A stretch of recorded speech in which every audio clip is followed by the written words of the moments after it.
Hello friends, स्वागत है आप लोग का एनसीईआरटी जोन में। फ्रेंड्स, हम लोग सोसाइटी का चैप्टर कर रहे हैं, सोशियोलॉजी में हम लोग ऑलरेडी कंप्लीट कर चुका हूँ ए बुक। एक चैप्टर बचा है, ग्लोबलाइजेशन एंड सोशल चेंज।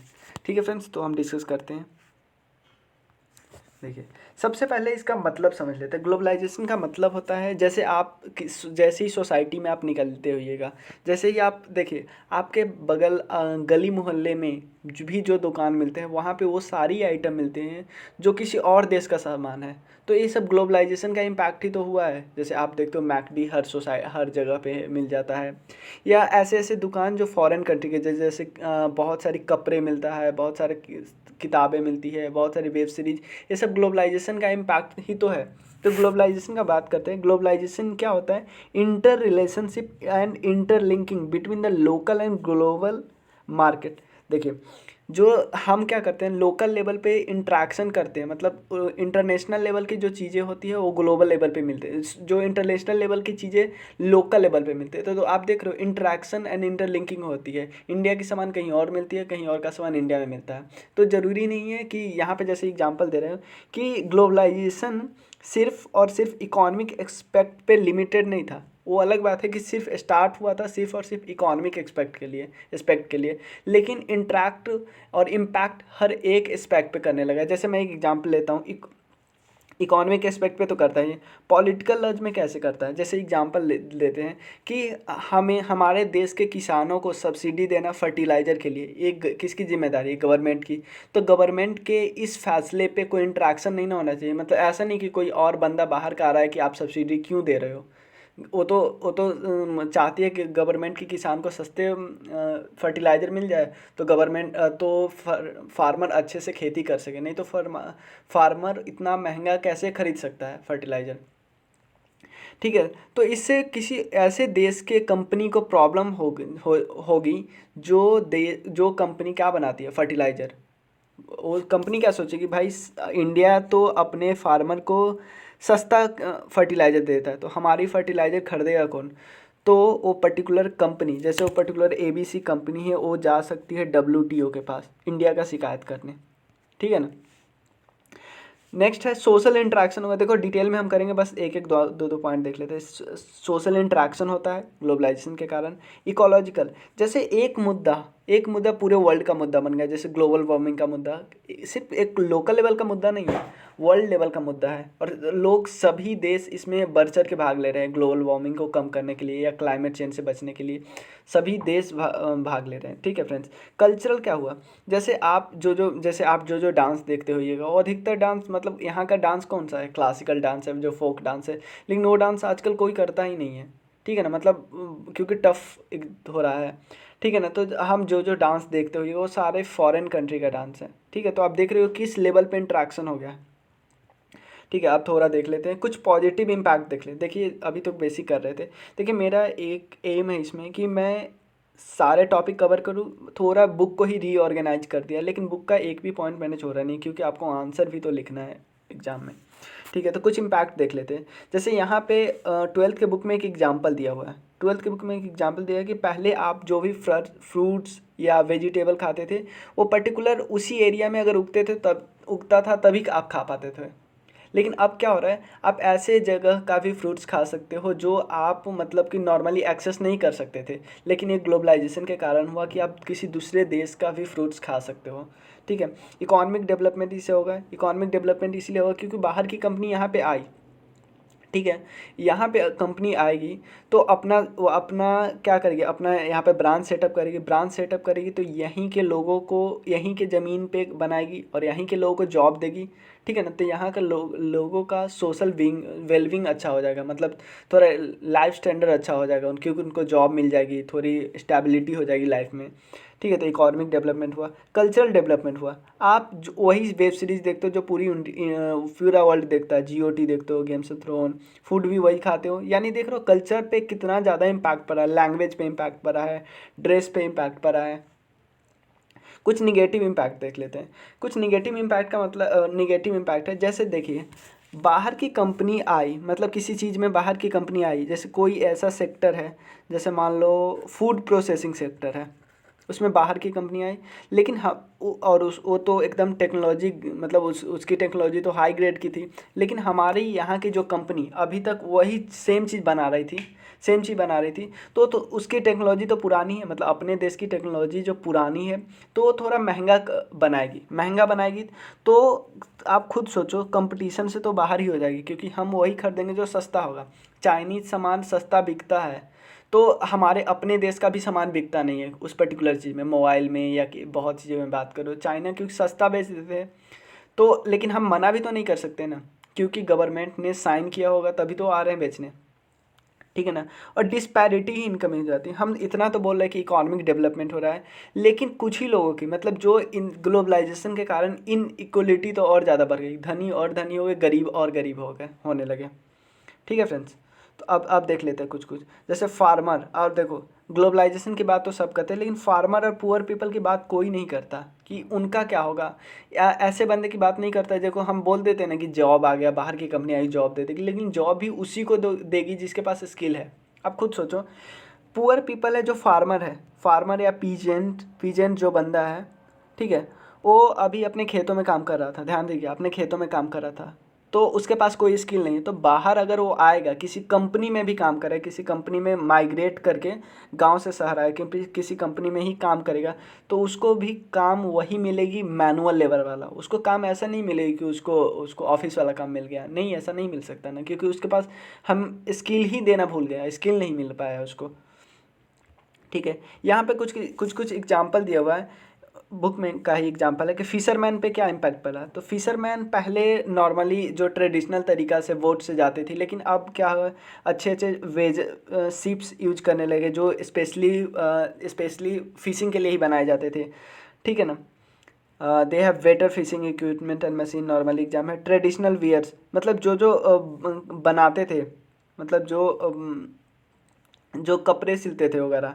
तो हमारे यहाँ का जो सिल्क होता है वो थोड़ा महंगा होता है, तो लोग ट्रेडिशनल सिल्क को छोड़ के चीप सिल्क की तरफ बढ़ गए, जो कि कोरियन और चाइनीज सिल्क थोड़ा और क्योंकि चाइनीज और कोरियन सिल्क थोड़ा सस्ता होता है, तो हमारा अपना सिल्क तो खरीदेगा नहीं, क्योंकि हमारी अपनी सिल्क की प्रोसेसिंग बहुत महंगी हो जाती है ना, क्योंकि मतलब उतनी टेक्नोलॉजी नहीं है कि सिल्क के जो जहाँ से निकलता है और प्रोसेसिंग, उसमें बहुत ज़्यादा टाइम लग जाता है, तो हमारी थोड़ी महंगी हो जाती है, ठीक है।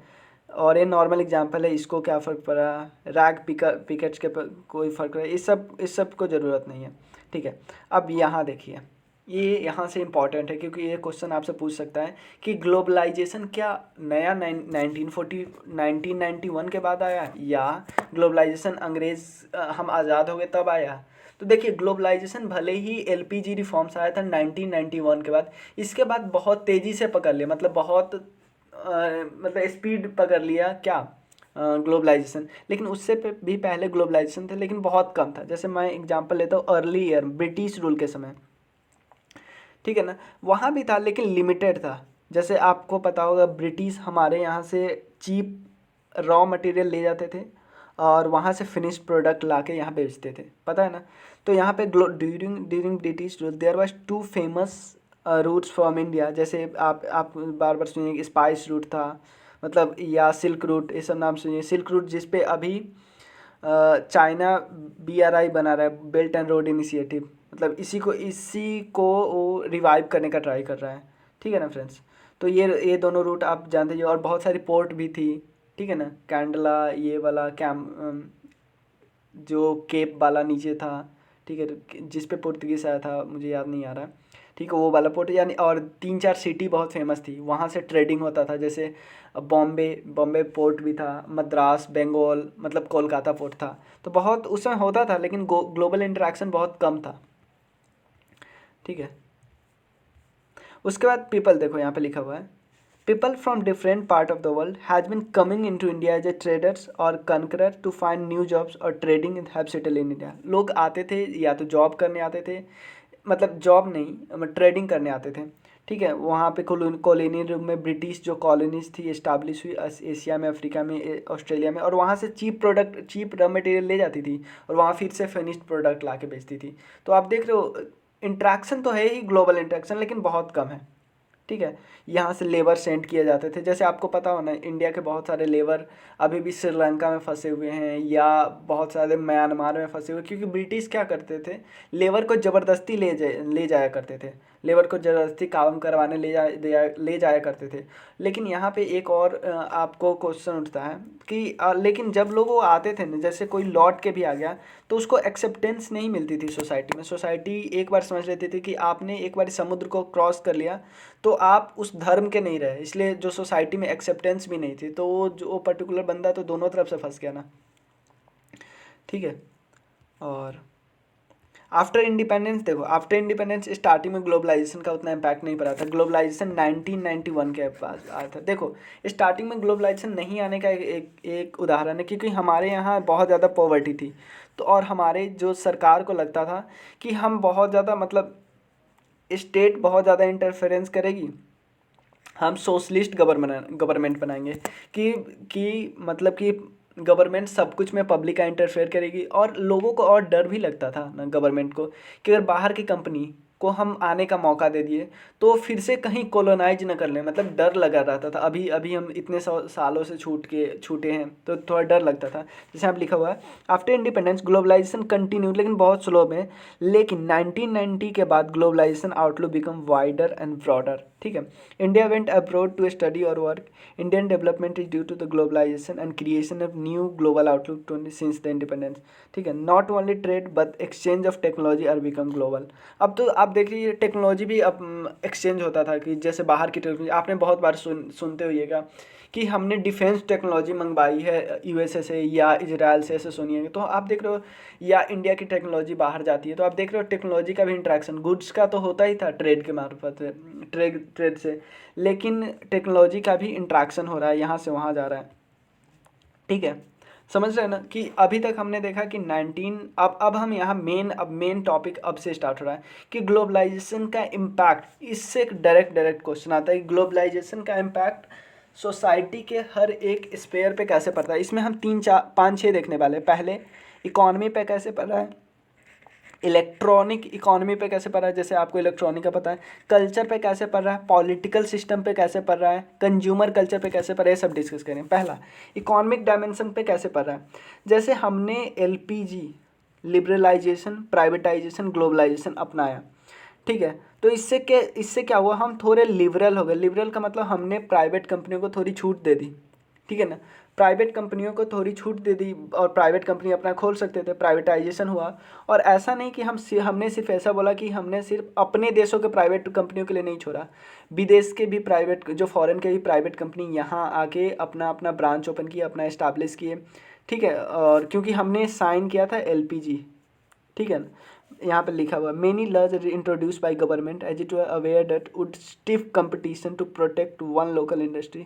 इंडिया ने बहुत सारे कानून भी ऐसे बनाए थोड़े, मतलब कि थोड़े प्रोटेक्ट करने के लिए हमारे लोकल मैन्युफैक्चरर को, क्योंकि विदेशी कंपनी आने वाली थी, वो टेक्नोलॉजी उसके पास बहुत मतलब अच्छी खासी नई टेक्नोलॉजी थी, और हमारी अपनी जो छोटी कंपनी थी उसकी टेक्नोलॉजी उतनी अपग्रेडेड नहीं थी। तो हम क्या करते हैं, हम कंपटीशन से बाहर हो जाते वैसे।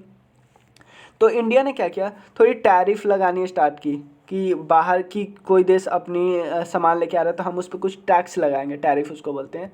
ठीक है। और एक और चीज़ ध्यान दीजिए कि कोई एक टर्म और होता है डंपिंग। डंपिंग का मतलब आप गूगल पर सर्च करिएगा क्या है। ठीक है फ्रेंड्स।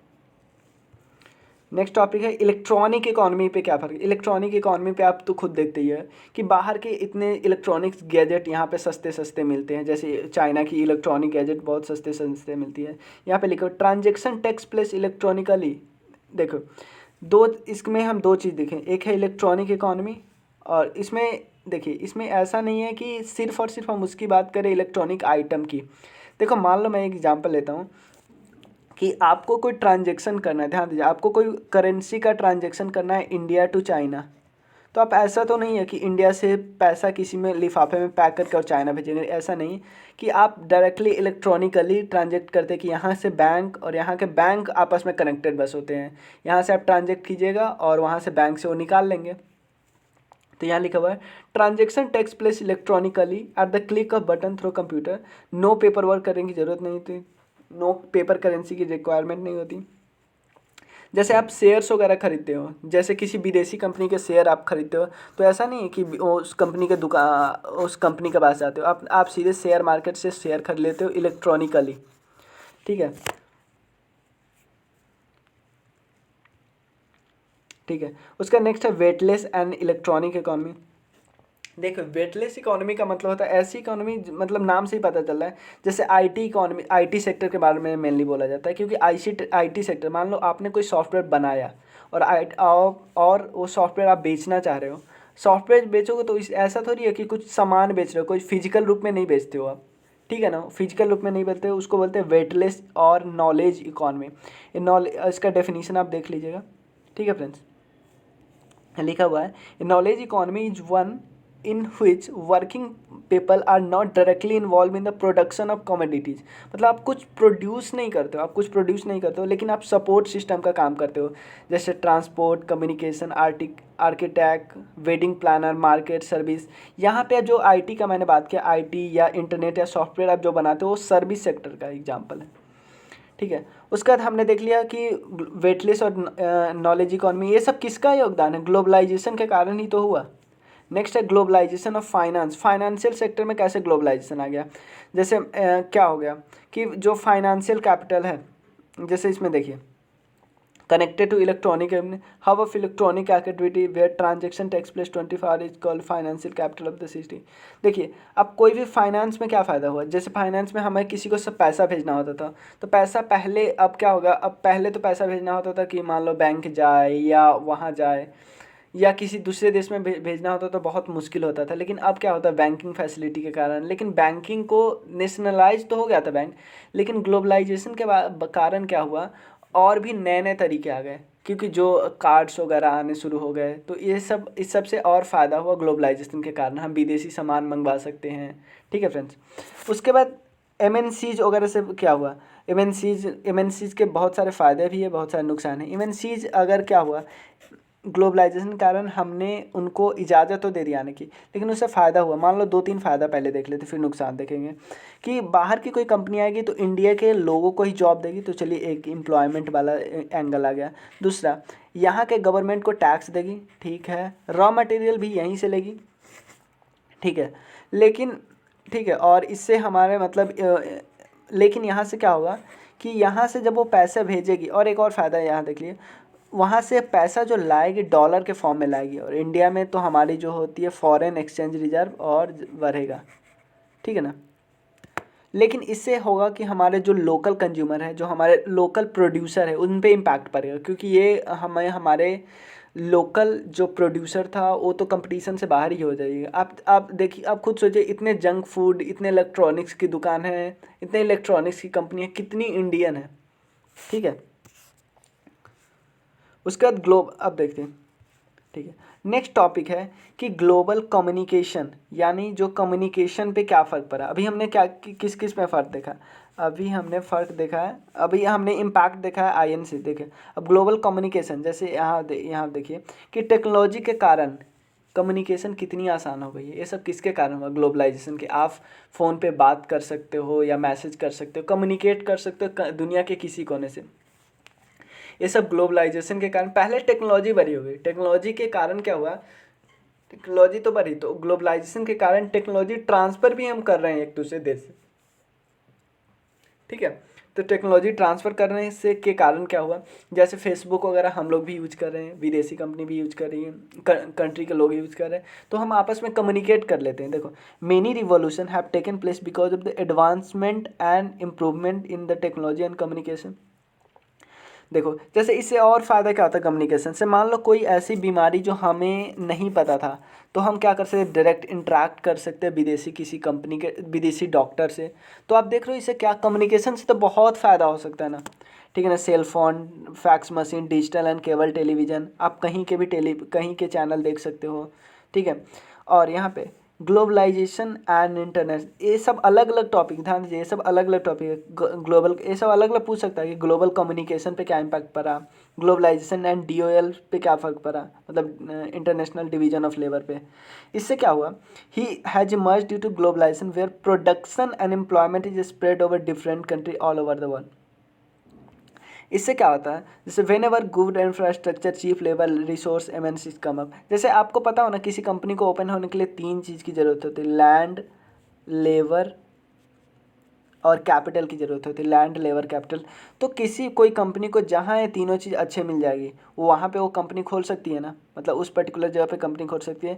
लेकिन इसमें हुआ क्या, मान लो एग्जांपल लेते हैं कि कोई बड़ी कंपनी आई, एमएनसी किसी पर्टिकुलर ए जगह पे खोली, ए जगह पे खोली, तो लेकिन जो आप खुद देखिएगा, कंपनी वहीं पे ओपन होती है जहाँ पे इंफ्रास्ट्रक्चर थोड़ी बहुत अच्छी होती है, जहाँ पे मान लो सड़क मिलेगी, इलेक्ट्रिसिटी मिलेगी। तो इससे भी अगर कंपनी, तो ग्लोबलाइजेशन आप खुद सोचो, ग्लोबलाइजेशन से उस पर्टिकुलर एक गांव में रहने वाले इंसान को बहुत ज़्यादा फ़र्क नहीं पड़ेगा, क्योंकि वो अभी भी खेती ही कर रहा है, जबकि इतनी कंपनी शहर में आ चुकी है।